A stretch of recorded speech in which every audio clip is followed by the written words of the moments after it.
Blwyddyn newydd I chi, ac I bawb sydd yn y tŷ.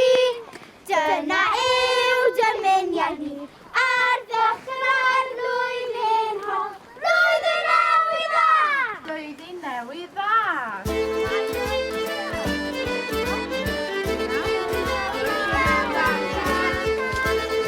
Mae'n bwysig iawn dathlu'r Hen Galan, achos mae fe'n hen traddodiad ac fi wedi bod yn dathlu ers blynyddoedd. Ni wedi mynd rownd ffermydd a gael lot o calenni a arian. Dechreuodd ni yn y bore 9 o'r gloch.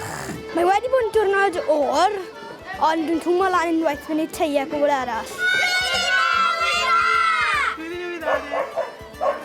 Beth yw enw'r ffarm ma ni wedi cyrraedd nawr? Ffarm Timor! Ac i chi nabod y ffarm ma'n dda, di chi? Pwy sy'n byw fan hyn, Efa?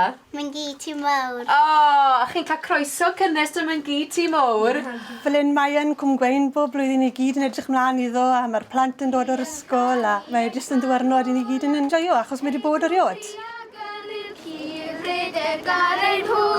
Gath nhw'n lot o losin, a eith o rhywun mewn grŵp ni'n sugar hyper. Dwi'n cwrdd â pobl sa'i di gweld ers blwyddyn. Wel, blwyddyn newydd dda I chi gyd, neis I weld chi. Mae cymuned glos, mae cymuned gryf, maen nhw'n cefnogi ni'n bopeth I ni'n neud, a mae'n bwysig bod ni yn cadw'r hen draddodiad I fynd, fel bod e ddim yn marw mas.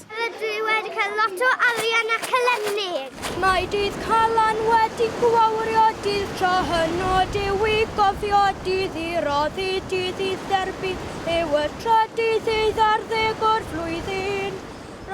Wedi dod heddi y Cwm Gwaun I ddathlu'r Hen Galan ac oedd yn rhaid dod draw I weld siwr I chi Besi. Blwyddyn newydd dda I chi. Ydych chi the? Diolch yn fawr. Nawr ni'n dathlu'r Hen Galan. Faint o bobl a faint o blant sydd wedi dod draw I weld chi heddi?